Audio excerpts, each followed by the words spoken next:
Me están diciendo mucho por ahí que Fonseca, solo Fonseca, subió un video sobre Cuba. A ver. El régimen cubano se tambalea. Ya han perdido todos los apoyos internacionales que le habían sostenido durante décadas. La situación es agónica para el castrismo y cada vez hay más protestas. ¿Qué está pasando en Cuba?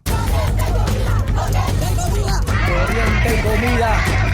Los cubanos Estás en el paraíso comunista. se ven cada vez más pobres y el descontento Ah, no, verdad, que dice Roma Erdo que esto no es comunista. social crece. Están La en isla el asiste a las verdadero manifestaciones más multitudinarias de los últimos años. Sus reivindicaciones son corriente y comida. La escasez de alimentos y los constantes cortes de electricidad provocaron que miles de personas salieran a protestar a la calle. Cuba vive una de sus peores crisis económicas y energéticas. En redes sociales se difundían imágenes de cientos de personas protestando por los constantes apagones y por la escasez de alimentos. La tradicional escasez de bienes de consumo en la isla se ha agudizado a niveles nunca vistos antes. El castrismo no levanta cabeza desde la pandemia del coronavirus. Lo peor por el régimen es que ahora la crisis ha llegado al estómago de los cubanos. La leche que se toma en Cuba es importada y carne no comemos. Al hambre se unen también los apagones de energía que está padeciendo gran parte del país. La población empieza a estar harta de la situación. Además de corriente y comida, piden libertad. El comunismo agoniza. El pueblo tiene claro que para salir de la crisis hay que Mira, María va. salir de la dictadura. Cuba vive ahora las protestas más relevantes desde 2021. El régimen trata de salvar las apariencias en La Habana, pero la crisis está cebando con las provincias cubanas. La gente ha tomado la calle en ciudades como Santiago de Cuba o Bayamo. En este momento todos estaréis preguntando lo mismo. ¿Qué está pasando en Cuba? ¿De verdad esto es el principio del fin del castrismo? Pues atentos, soy Fonseca y bienvenidos a mi canal. El miedo a la cárcel ya no frena a los cubanos. La situación ha estallado ahora con decenas de movilizaciones, pero la crisis económica y la eterna Esta señora era comunista, boludo. Le han puesto como que estaba en contra de la dictadura, boludo. Y esta fue de las que salió a defender la dictadura. escasez de la isla se han agudizado en los últimos años. Vamos a ver por qué las condiciones de vida de los cubanos se han deteriorado al punto al que lo han hecho, cuando ya parecía imposible que cayeran más. Y seguro que muchos os estaréis pensando, pero bueno, Fonseca, ya sabemos que Cuba es una dictadura. ¿El régimen qué dice ante las protestas? Pues ahora que no están los Castro al frente del comunismo cubano, el liderazgo... Che, que no está Raúl. Raúl está todavía, gente. Raúl está todavía. ¿Quieren ver cómo se hizo la elección? Las últimas elecciones en Cuba. Miren cómo se hizo. Raúl, miren cómo se hizo. Miren. Miguel Díaz-Canel fue elegido presidente de Cuba por la Asamblea Nacional de la isla en sustitución del general Raúl Castro, quien se retira del poder tras 12 años al frente. ¿Tú votaste? Yo voté. ¿Alguien votó? Del país. El nuevo mandatario fue ratificado con el 99,83% de los votos de la Asamblea. 99, boludo, esto le gana a Putin, boludo. Es un genio, boludo. 99,83% de los votos, boludo. No, es que mi país es ¿Crees que si genial. Milei salva a la Argentina, podría haber un cambio en Latinoamérica? Sí, yo sí creo. Sabes, me enoja que la gente se venda por un pollo frito en mi país. Está complicado que la gente Sí. en Road deje de ver a los políticos como dioses. Me enoja y me da pena. Me voy pa' USA corño. Complicado. Asamblea Nacional del Poder Popular, según la presidenta de la 99% de los votos. Comisión Electoral Nacional, Alina Balseiro. Junto a Díaz-Canel quedó también elegido el veterano Salvador Valdés Mesa como primer vicepresidente de la isla. Ya. Los otros Raúl le dijo, eres tú. Ya. Por eso le dicen el puestadeo. Por eso los cubanos le decimos el puestadeo. ¿A quién votó? Olvídate, boludo. No, sin votaciones. Nada. Dale tranquilazo. Vamos a ver. ha caído en manos de Miguel Díaz-Canel. Lo sé, apenas le conocéis. Solo la barba de Fidel Castro ya tenía más carisma que el actual presidente de Cuba. Su capital político escasea, como todo en esta isla, y su reacción a las protestas ha sido la esperada. Básicamente lo de siempre en el comunismo cubano. En X, o sea, lo que antes era Twitter, achacaban los males del país a los enemigos de la revolución, que ya sabéis que son los que están al otro lado de los 150 kilómetros del estrecho de Florida. La comparsa de los infames quiso salir ayer a bailar con el dolor de los cubanos. Políticos mediocres y terroristas en redes se alinearon desde el sur de la Florida para calentar las calles de Cuba con mensajes injerencistas y convocatorias al caos. Se quedaron con las ganas. Ahora bien, las cosas ya no son como antes en Cuba. Durante décadas los cubanos han sido educados en que todas las penurias que padecían eran consecuencia del embargo que les aplica a Estados Unidos desde 1960. Curiosamente, en el paraíso del comunismo, sus problemas son una falta de libre comercio con... Claro, curiosamente, esto es lo que yo le digo a todos los comunistas. Curiosamente, lo que hace precisamente que Cuba sea pobre es el embargo económico capitalista. Y tú dices, ¿por qué quieres más capitalismo? Con el país más capitalista del mundo, pero en fin. En cualquier caso, las nuevas generaciones ya no ven al tío Sam como el enemigo. Gracias a internet han podido comprobar cómo viven los cubanos que emigraron a Estados Unidos o a España. Y sobre todo comprueban cómo la vida en la isla ha quedado anclada a mediados del siglo XX. Lo podéis ver en cualquier imagen, y de hecho los que habéis estado en Cuba lo sabéis. Ir allí es 19. lo más parecido que hay a viajar en el tiempo. Sin apoyo del exterior, el comunismo cubano está herido de muerte. Así que ahora me pregunto varias cosas. 1. ¿Por qué Cuba se ha quedado sin apoyos internacionales? 2. ¿A qué obedece que el nivel de vida de los cubanos se haya deteriorado aún más? 3. ¿De verdad estamos ante el principio del fin del castrismo? Hoy vamos a responder a estas preguntas, pero antes vamos a ver un poco de historia. Los amigos de Fidel. Antes de seguir, permitidme que os recuerde que aquí en Solo Fonseca saco vídeos nuevos todas las semanas, así que ya sabéis, si os interesa la política internacional aliada con un poquito de humor negro, este es vuestro canal. Yo se lo recomiendo. Fonseca ha mejorado muchísimo. Así que suscribíos, dale a la campanita y haced todas esas cosas que nos gustan los youtubers. Pero ahora sigamos con la historia de hoy, porque la Revolución Cubana empezó en 1959 con el fin de la dictadura de Fulgencio Batista. Estados Unidos... ¿Qué les habrá pasado al valiente 1% que no votó? Boludo, que no hubo votaciones. ¿No me estás escuchando? En serio, no hubo votaciones. No existieron. No hubo votaciones. En serio, no hubo votaciones, hermano. De verdad. Por aquel entonces tenía muchos intereses en la isla y apoyó con... Ah, que joda, mala mía, es que me sorprende todavía que me hagan esa pregunta. Perdónenme. fuerza la lucha contra la guerrilla comunista liderada por Fidel Castro. Cuando los revolucionarios se hicieron con el poder, era cuestión de tiempo que el nuevo régimen chocara con Washington, así que las expropiaciones, nacionalizaciones y confiscaciones de bienes no tardaron en llegar, y esto llevó a Estados Unidos a decretar un embargo en Cuba. El comunismo tenía entonces a una superpotencia a nivel global lista para ayudarles, porque en plena Guerra Fría la Unión Soviética estaba en la cima de su poder, así que era cuestión de tiempo que se creara el famoso eje Moscú-La Habana. La URSS se convirtió en el motor económico de la isla. La Unión Soviética proporcionaba a Cuba ayudas directas y créditos en condiciones muy beneficiosas. Pensadlo así, para la Unión Soviética Cuba era un regalito geopolítico, un aliado a las puertas de su mayor adversario y además un aliado fácil de ayudar. Pensadlo así, Cuba tiene ahora mismo unos 11 millones de habitantes. La Unión Soviética en su momento tenía unos 290 millones de habitantes. Vamos, que mandar ayudas a Cuba era una propina para los soviéticos, pero no solo hablamos de ayudas económicas. Para que os hagáis una idea, a mediados de los años 70, el mercado soviético acaparaba el 70% del comercio de Cuba. Y si incluimos todo el bloque comunista, es decir, lo que eran los países satélites de la Unión Soviética como Polonia o Checoslovaquia, la cifra se dispara al 80%. Y diréis, ¿pero qué les vendían? Pues principalmente azúcar, níquel y tabaco. Conclusión, la economía cubana a sobreprecio, por cierto, a sobreprecio. Lo compraban a un sobreprecio terrible. Funcionaba. Cierto, no era una superpotencia y era una dictadura, pero el dinero llegaba. El problema, que Cuba no tenía ningún plan B en caso de que la Unión Soviética cayera. Que nos despertáramos con la noticia de que la URSS se desintegró, cosa que esperamos que no ocurra jamás. Aún en esas circunstancias, Cuba y la revolución cubana seguirían luchando y seguirían resistiendo. A esto lo llamo yo tener visión de futuro, porque este discurso es del 26 de julio de 1989, y 4 meses más tarde ocurría esto en Berlín. Toda la noche hasta primeras horas de la mañana una multitud inmensa toma al asalto al muro. Y ya para colmo, un par de años más tarde, Gorbachov anunciaba el fin del comunismo. La Unión Soviética se desintegró, y los que más lo sufrieron fueron los cubanos, que entre 1991 y 1994 sufrieron una crisis de proporciones nacho-vidalianas, porque al colapsar la URSS, también colapsó Cuba. Habían perdido. Y yo tuve que nacer en el 87, boludo. Me comí todo esto con papa, boludo. Su principal proveedor de alimentos. Periodo especial, boludo. Periodo de hambre, hambruna masiva, ponle otro nombre, periodo especial. Parece que vivíamos bien, que vivíamos especial. El combustible y las industrias que dependían de las importaciones de petróleo, como por ejemplo el transporte o la agricultura, quedaron paralizadas. Toda esta situación desembocó en un estallido social conocido como el maleconazo. Ocurrió el 5 de agosto de 1994. Esto fue en 94. Antes del maleconazo se dieron los sucesos de la Embajada del Perú, que les recomiendo que lo investiguen. Que eso, si mal no recuerdo, fue en el 80. Investiguen eso. Muchísima gente se metió. Déjame buscarlo un segundito rápido, porque es importante si vamos a hablar de historia. Fueron unos locos que con una guagua, se metieron dentro de la embajada. Es importante que busquen esta parte de la historia de Cuba. Pues se metieron 10.000 personas dentro de la Embajada de Perú en el 80, cuando todavía se decía que Cuba era lo máximo, que mucho antes del maleconazo, mucho antes de la caída del campo socialista, esto sucedió en Cuba, ¿ok? Esto sucedía. Por eso yo les digo que Roma en este caso no debería debatir conmigo sobre comunismo. Y hay cosas que es importante saberlas. Fidel Castro ordenó que se retirara toda la vigilancia de la embajada para que pudiese entrar todo el que quisiera. Y ahí entraron 10.000 personas. Imagínate tú, 10.000 personas metidas en una casa. Es una embajada que era una casa nada más. Un desastre, gente. Un desastre. Para cómo Fidel no les dio comida. La gente se estaba muriendo de hambre, estaban comiendo las hojas de los árboles, no tenían dónde hacer sus necesidades básicas. Entonces habían dejado un cuarto en específico para eso. Pero imagínate tú, el orine y la caca era tanto ya que estaba hablando de un desastre, gente. La gente no se podía bañar, la gente no se podía... Esto fue en el 80. Todavía estaba el campo socialista en ese tiempo. Había 5 personas por metro cuadrado dentro de la Embajada de Perú. Por cada metro cuadrado, mira, aquí lo hice. Había 5 personas. La noticia se expandió por toda Cuba y el mundo. Miren eso, cómo estaban los cubanos. Año 80 no había caído el campo socialista. Para que no me vayan a vender aquí, no, que es que Cuba era un paraíso. No, Cuba no era un paraíso de nada. De nada. La gente ya estaba haciendo. El gobierno peruano rechaza la actitud y declaración cubana, pues Fidel aquí le dio un ataque de culo de los que él le daba. Y no dio nada, no quería darle un conducto. Mucha gente ahí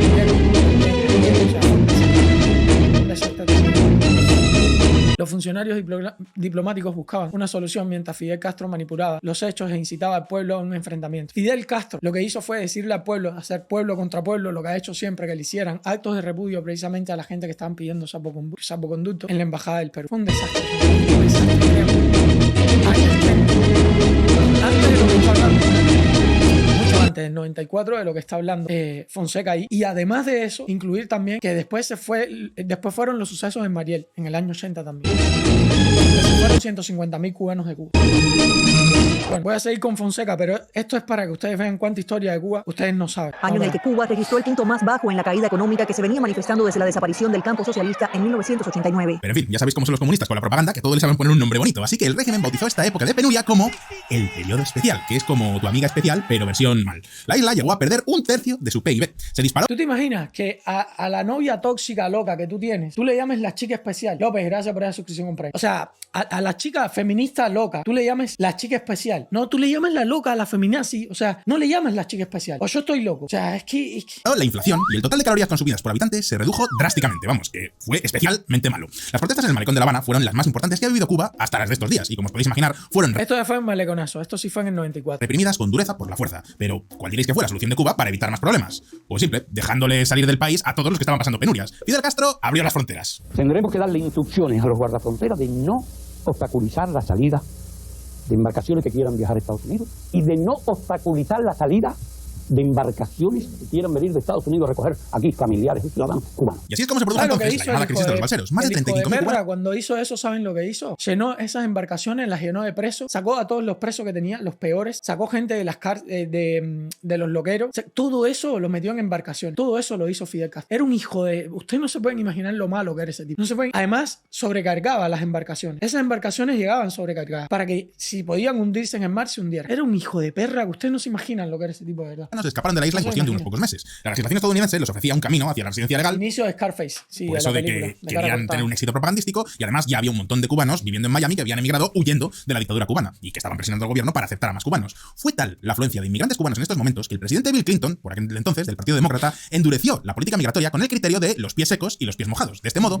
Washington rechazaba a los inmigrantes cubanos que fueran detenidos en el mar, es decir, los pies mojados, pero al mismo tiempo aceptaba a los que ya habían llegado a la costa, es decir, los pies secos. Mientras tanto, esta fue la ley que quitó Obama en su momento. A Cuba no le quedó otra que abrirse ligeramente al exterior y apostar por un negocio muy lucrativo, el turismo. Y así es como pronto vino un nuevo amigo. Primera vez que vengo físicamente, porque en sueños a Cuba venimos muchas veces los jóvenes latinoamericanos. Va a ser entonces que el modelo chavista ha llegado a Cuba, porque los cubanos físicamente comen una vez al día. El resto de las veces simplemente sueñan con la comida. El flechazo entre Fidel Castro y Hugo Chávez propició un hermanamiento entre Cuba y Venezuela muy beneficioso especialmente para los cubanos, porque mientras fluía el petróleo por las tuberías de PDVSA, Caracas enviaba la... Y se los dijimos. Yo conocí muchos venezolanos en este intercambio y yo era un niño cuando esto sucedió, porque Hugo Chávez llegó al poder en el año 2000. Yo tenía unos 13 años aproximadamente, pero yo recuerdo en esa década, toda esa década, ¿no? Algunos venezolanos que iban a Cuba incluso a rehabilitarse de las drogas y todo esto. Uno especialmente que era amigo de mi viejo, que se fue a rehabilitar en Cuba. Yo recuerdo las conversaciones con los venezolanos eran: los van a joder. No, esto les pasó a ustedes porque son una isla, están rodeados de agua. Nosotros tenemos frontera con otros países, tenemos armas. Hugo Chávez no puede hacer lo mismo que hizo Fidel Castro. Lo dijimos, boludo. Lo dijimos por activa y por pasiva. Igual se lo hemos dicho a un montón de países, pero en especial a Venezuela se lo dijimos 800 veces. Boludo. Van a petróleo en condiciones muy ventajosas. Tenemos una empresa mixta y comercializamos una refinería, ¿no? Y tenemos depósitos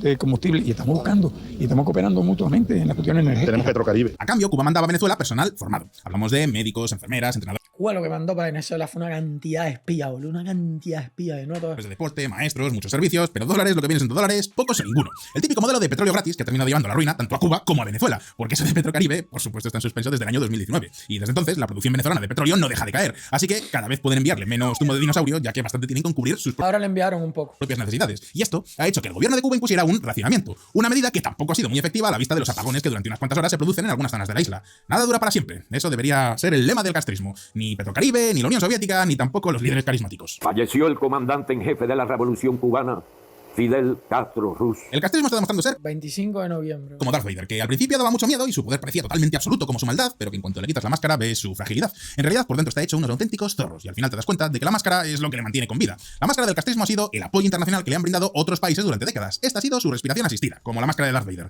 ¿Y qué sucede cuando tienes que enfrentarte a otros problemas sin esta máscara? Pues atentos. El COVID deja sin aire al castrismo. Durante los años 80 y 90, muchos países del Caribe apostaron muy fuerte por la industria del turismo. Cada año llegaban más turistas a sus playas y, lo que es más importante, lo hacían con unos cuantos dólares en sus carteras. Todo el mundo quería ir de vacaciones al Caribe. A los españoles que veis este vídeo, seguro que os acordáis de este vídeo. Curros al Caribe. Curro se va al Caribe. ¿Qué Curro se va al Caribe? Presume de vacaciones de lujo desde 59.900 pesetas. Los que veáis este vídeo desde fuera de España no os lo vais a creer, pero esta campaña con la tontería del ¿dónde está Curro? Fue, vamos, todo español la conoce y fue material para chistes durante una década. Y diréis, ¿pero qué querían vender? Pues por supuesto, unas vacaciones en el Caribe. Unas vacaciones de lujo que en la España de los años 90 representaban el sumum de la clase media. Era como el sueño español, poderte permitir unas vacaciones en el Caribe. Y por supuesto, las islas caribeñas que más turismo atraen han sido siempre las mismas: Cuba y la República Dominicana. Evidentemente nadie se va a ir a Haití de vacaciones. ¿Y quién recibe más turistas? Pues si nos ceñimos a las cifras, no hay dudas. Punta Cana siempre golpea a Varadero. Pero dejadme decir que hay un matiz, porque esta brecha de aproximadamente 2 millones de turistas que normalmente separa República Dominicana de Cuba se corresponde en gran medida a los turistas estadounidenses, que como ya sabéis tienen muchas dificultades para entrar en Cuba. Y así estaban las cosas hace 10 años. Según los datos oficiales, en 2014 Cuba recibía ya más turistas que la República Dominicana, si no tenemos en cuenta a los estadounidenses. Sin embargo, ¿recordáis cuando Obama se acercó a Cuba? De repente, en 2018 los gringos lo tenían mucho más fácil para... Esto es un programa humorístico de Cuba, que, bueno, Obama estuvo ahí. Obama se bajó los pantalones con Cuba por completo y lo escupieron en la cara. Lo escupieron en la cara. El tipo llevó programas especiales para introducir, si se quiere, un poco de capitalismo en Cuba. Lo escupieron en la cara. Visita Cuba. Conclusión: récord de turistas a Cuba. Más de 4,5 millones. Para que os hagáis una idea, en ese momento el turismo representaba entonces un 10% del PIB de Cuba. Pensadlo bien. En un país tan pobre y tan relativamente pequeño, todos estos millones de turistas eran una inyección de dinero salvaje. ¿Qué pasó entonces? Pues primero, que Trump endureció de nuevo las sanciones al régimen cubano. Y luego llegó la pandemia del coronavirus. Desde 2020, un año letal para el turismo en todo el sector. Este sector, concretamente en Cuba, atraviesa una crisis que no deja de dar malas noticias al régimen. Costa Rica, Cancún y Jamaica lideran el crecimiento turístico en el Caribe, mientras Cuba continúa en la cola en la recuperación. Y diréis, ¿pero por qué está pasando esto específicamente en Cuba? Quiero decir, la pandemia afectó a todos los países del Caribe y a todos los países del mundo. Pues sí, tenéis razón. Sin embargo, la recuperación no se está produciendo al mismo ritmo, ni muchísimo menos. República Dominicana está ya batiendo récords, pero vamos, de dimensiones nachovidarianas. En 2023 recibieron a 10 millones de turistas. Está claro que su sector turístico sí que ha salido reforzado de la pandemia. ¿Y el cubano? Pues no.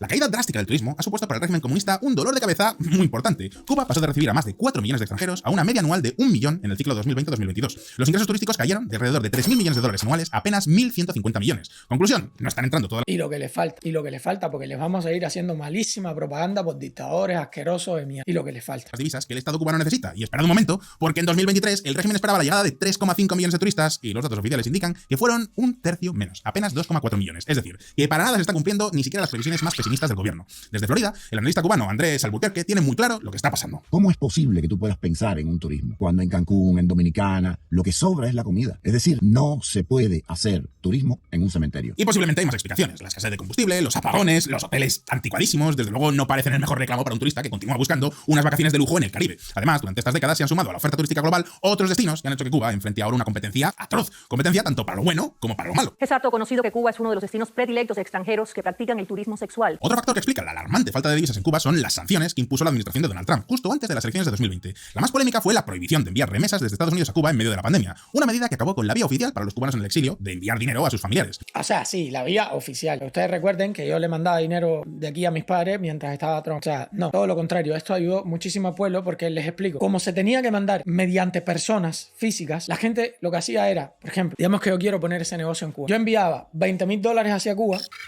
los ponía en Cuba, entonces la gente aquí me daba, por poner un ejemplo, ¿no? $100 y yo en Cuba entregaba 90 y yo ganaba un 10% de lo que entregaba en Cuba. ¿Se entiende lo que quiero decir? Entonces esos $20,000 se me convertían en un 10% más, o sea, se me convertían en $22,000 ya aquí en Estados Unidos. Y así era como iba ganando el de allá y el de aquí también. Iban ganando los dos. De lo contrario, todos esos dólares se mandaban a través de la dictadura y la dictadura se quedaba con todos los dólares y le entregaba papelitos a los cubanos. El destino de muchos volvió a quedar en manos de mulas, es decir, de cubanos que vuelan a la isla cargados de dólares en efectivo. 2020 asistió al fin de la cultura de la Western Union. ¿Se entendió lo que quiero decir o no se entendió? Claro, lo que hacía la dictadura era, tú mandabas dólares hacia allá por Western Union y ellos le entregaban papelitos, peso cubano, a tus familiares en Cuba, con los precios que ellos ponen, ¿no? Sin embargo, la diferencia es que enviándolo desde aquí, el cubano que está aquí gana dinero y el que está en Cuba recibe dólares, no papelitos, dólares. ¿Se entiende cuál es la diferencia? ¿Entienden más o menos? Un cubano dijo que va a cerrar las más de 400 oficinas de Western Union en Cuba por las nuevas regulaciones de la administración Trump. La falta de divisas es letal para Cuba, que tiene que importar alrededor del 70% de sus alimentos. Esto supone que... Y a los que están diciendo que no es liberal, esto ya lo debatí con Ray. Sí es liberal. No se negocia con dictadores, no se negocia con asesinos, no se negocia con esa gente, ¿ok? Eso de hecho forma parte del ser liberal. Cada año una factura de alrededor de 2.000 millones de dólares a pagar precisamente con divisas fuertes, es decir, con dólares. El problema es lo lucrativo que se vuelve tener gobiernos tanto socialistas como comunistas en los países. Por eso países alineados con esas ideologías como México, Colombia o Brasil les ayudan cada que se ve fea la cosa. Claro, pero como ahora hay una crisis más bien a nivel mundial, pues la cosa está poniendo poniendo peluda. Muy peluda se está poniendo la cosa. Por eso cada vez los pueden ayudar menos. Ya se hizo manifiesta en 2021, cuando el gobierno de Díaz-Canel culpó entonces a las sanciones impuestas por Estados Unidos. Lo que el régimen cubano no cuenta es que desde el año 2001 las sanciones eximen a los alimentos. Es más, Estados Unidos es el mayor exportador de alimentos a Cuba. Así que los cubanos tienen claro quiénes son los auténticos responsables de sus penurias. Somos los malos de la película. Las dificultades de 2021 provocaron las últimas protestas relevantes del pueblo cubano. Protestas que una vez más fueron reprimidas por el régimen. El lema revolucionario de hasta la victoria siempre ya ha sido reemplazado entre los cubanos por los lamentos de hasta cuánto aguantarán estas penurias. La crisis se ha agudizado en los últimos meses y la gente ha vuelto recientemente a las calles. Y diréis, ¿pero qué está pasando ahora mismo en Cuba? Pues atentos.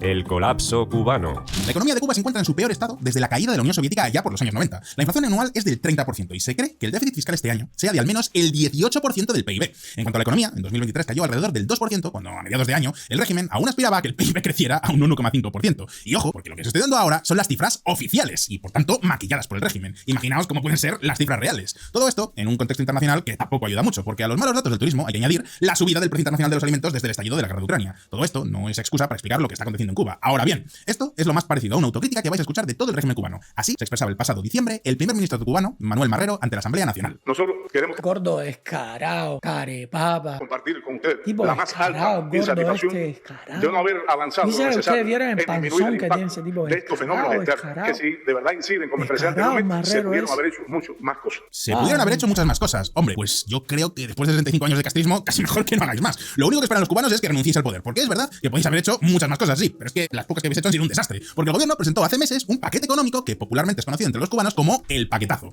El nombre habla por sí solo. Entró en vigor el 1 de marzo y ha supuesto un recorte brutal de los subsidios. El paquetazo ha subido el precio de los alimentos básicos y de los servicios públicos y ha dejado la gasolina fuera del alcance de millones de cubanos. Un aumento del 400% del precio de los combustibles. Es cierto que Cuba tenía una de las gasolinas más baratas del mundo, unos 20 claro, si se la regalaban, boludo, se la regalaba Venezuela. Céntimos de euro el litro y ahora salta a algo más de €1. Y ya sé lo que estará pensando algunos, sobre todo los que veis el vídeo desde España o cualquier lugar de Europa. Litro de gasolina €1, ¿pero dónde hay que firmar? Pues sí, pero no olvidéis que el salario mínimo mensual en Cuba es de $7,5 y el sueldo medio... Además, boludo, ¿quién utiliza gasolina en Cuba? Los boteros, o sea, 4 o 5 gente, nadie. Apenas alcanza los $15 mensuales y los pensionistas casi mejor no hablar. Vamos, que para que sintáis la misma frustración que los cubanos y os hagáis una idea, es como si a partir de mañana os dicen que tenéis que repostar como Ed Sandón. Vamos, que se avecinan tiempos bastante duros en Cuba, más de lo normal, en los que la gente va a tener que gastar más zapatilla que los atletas keniatas. Y obviamente, todo esto ha alimentado la ira de los cubanos, cuyos ingresos son insuficientes. Ya lo hacíamos, Fonseca, créeme. Y no se gastaba más zapatillas, se andaba descalzo para arriba y para abajo. Ya lo hacíamos, créeme, ya lo hacíamos. Tú no te imaginas la cantidad de veces que yo tuve que caminar un bolón de kilómetros de la escuela a mi casa. Pero era lo normal, no te lo imaginas. Suficientes ante el coste de vida. Tienen motivos de sobra para protestar en contra de la gestión económica del régimen. A la cual debe ser responsable de sus propios hechos y de sus propios actos. Estamos de acuerdo, Fidel. Las reformas emprendidas por el gobierno de Díaz-Canel han sido muy tímidas. Se han quedado en meros parches y ya no están los hermanos Castro al frente. Pero la vieja guardia del castrismo todavía conserva muchísima influencia en el comunismo cubano y están bloqueando algunas de las reformas más básicas que el país necesita. 10 kilómetros, fácil más. Entre bicicleta y lo que uno camina en Cuba, fácil más de 10 kilómetros. Sin ir más lejos en el sector agrícola, porque ahora hay tanta escasez que en muchos casos se ha transformado en una agricultura de subsistencia. Pero es que la burocracia del régimen es salvaje y pone unos límites que ni os imagináis. Por ejemplo, los ganaderos tienen que pedir permiso al gobierno hasta para sacrificar una vaca si quieren vender su carne o simplemente comérsela a ellos mismos. Los agricultores... No te puedes comer una vaca tú mismo. No, Fonseca, aquí estás mal. O sea, no es así, no funciona así. Los cubanos no pueden importar sus propios equipos, pero es que tampoco pueden vender la mayor parte de sus productos. De hecho, lo que hacen para poder comer vaca ellos mismos es que preñan la vaca, no reportan eso. Claro, si te agarran, te fuiste, vas preso. Preñan la vaca, no reportan que la vaca está preñada para cuando nace el ternero, matarlo, nada más que nace, lo matan y se comen el ternero. Claro, si se dan cuenta de que tienes una vaca preñada y que tú no lo reportaste al Estado, fuiste, vas preso. Sí. Directamente a los consumidores. Vamos, que eso del farmers market en Cuba no existe ni de broma. Tienen que vendérselo primero al Estado. Por ejemplo, un ganadero cubano que hemos encontrado en YouTube se llama José Antonio Casimiro y es propietario de la finca del Medio y denunciaba en YouTube los precios que el régimen cubano paga por la leche y el ganado. Atentos. Todo lo que hay con eso, desde el precio del ganado, el precio de la leche, todo eso prácticamente casi que humillante para pequeños agricultores. Eso no hay por dónde sacarle a eso ganancias de ningún tipo. Casimiro asegura que para lograr $1 en Cuba tiene que vender 17 litros de leche. Es una miseria. Para que os hagáis una idea, para conseguir lo mismo en España, ese ganadero tendría que vender simplemente 2 litros, es decir, 8 veces menos. Y alguno estará pensando, bueno, pero por lo menos papá ha estado en Cuba, le dará al ganadero todo tipo de facilidades, ¿verdad? Sanidad gratuita, educación gratuita, todo gratuito. Es el comunismo, ¿verdad? Claro pues, sí. No, por supuesto que no. Papá ha estado en Cuba, maneja menos pasta que el FC Barcelona después de Messi. Con la escasez de divisas que hay, el gobierno se está mostrando completamente inútil a la hora de hacer llegar simplemente combustible y repuestos a los agricultores. Conclusión, la producción agrícola cubana. Obama les dio la oportunidad de llevar tractores, maquinaria pesada a Cuba y llevaron una parte y después se la devolvieron. Me encanta ese ejemplo de loco, que siempre macho. me daban del socialismo. Es de loco. Dice que si tú tienes 2 vacas y tu vecino no tiene ninguna, tiene el Estado que repartir eso y darle una al vecino. Y la realidad es que la vaca no la tiene nadie XD.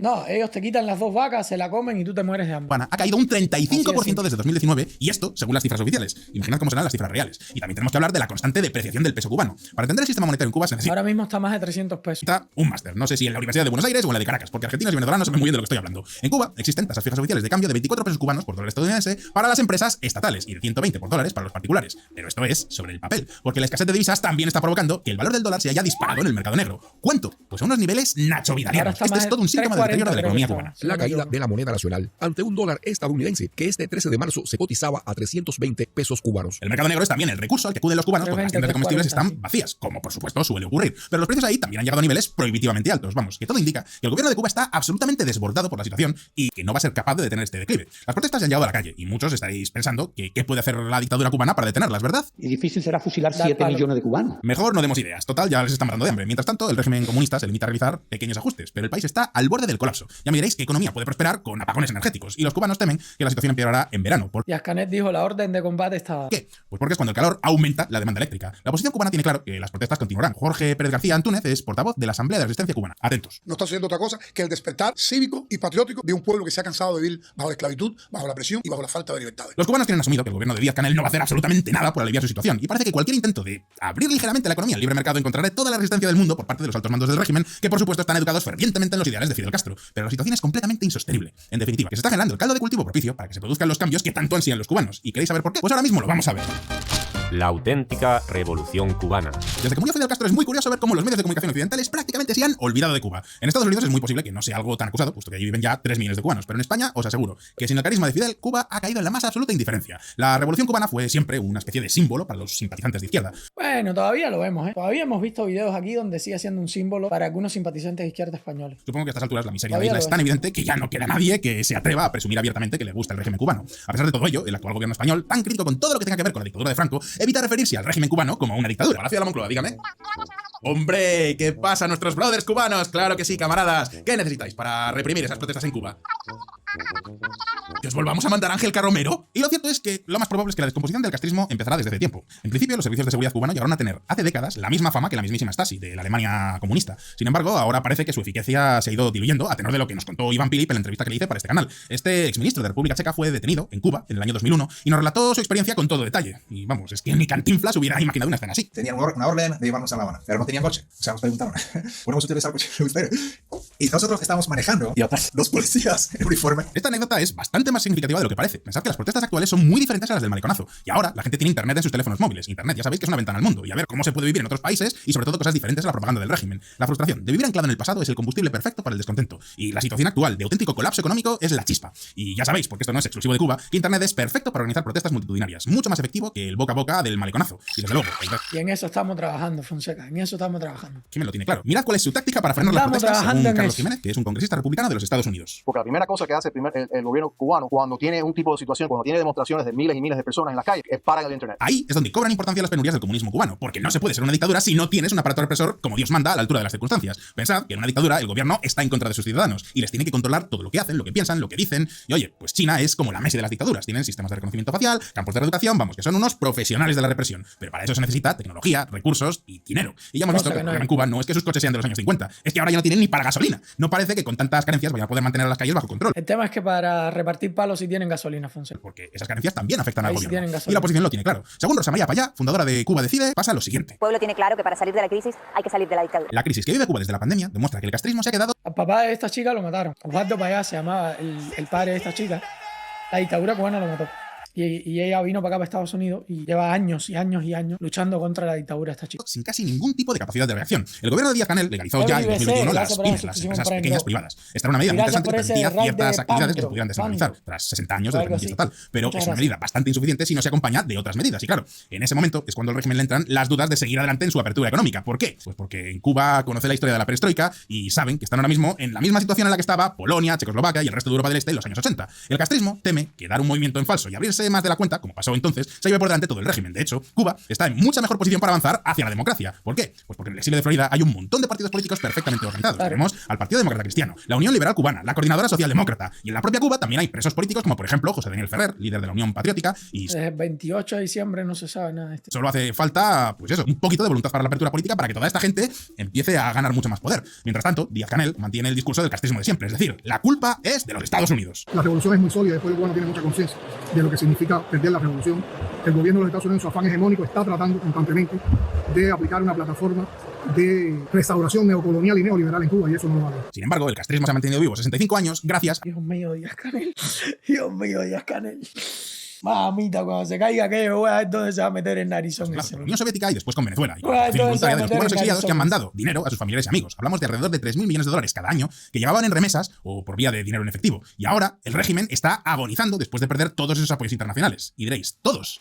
Bueno, por desgracia no todos, porque Putin no puede permitirse perder muchos más amigos. En medio de estas protestas transitan hacia Cuba 650.000 barriles de petróleo de Rusia. Habéis oído bien, pero con la guerra de Ucrania en marcha el apoyo ruso no irá mucho más allá del zumo de dinosaurio, porque puede ser... El tema, Fonseca, que quizás esto no lo sabes, es que Cuba está enviando gente a pelear por Rusia en Ucrania y por eso Rusia envió ese petróleo también hacia Cuba. Entonces, al final, pues estos tipos entre ellos se lamen las heridas. Un balón de oxígeno que alargue un poquito más la agonía del castrismo, pero solo durante una temporada. El comunismo cubano ya no tiene salidas. En el peor de los casos se emprenderá algunas pequeñas reformas orientadas al mercado, pero siempre con un partido comunista aferrado al poder, al más puro estilo la China de Deng Xiaoping. Y en el mejor, la apertura económica conducirá de inmediato a una apertura política y veremos a una transición a la democracia. La auténtica revolución cubana ahora mismo está más cerca que nunca. Hay gente que quisiera matarse antes que recordar que militó en un partido comunista. Y lo voy a decir claro, creo que ese día va a llegar y va a llegar más pronto que tarde. Esto no es wishful thinking, esto no es una forma de decir, sí, la libertad siempre triunfará. Vamos, en fin, es mi bendita opinión, pero creo que hay varias razones para pensar que tarde o temprano el castrismo caerá. Yo estoy de acuerdo con Fonseca y creo que va a ser más pronto que tarde. Quiero decir, la China de Xi Jinping o la Corea del Norte de Kim Jong-un son dictaduras horribles, salvajes, no me gustan, pero están muy consolidadas. ¿Pueden caer?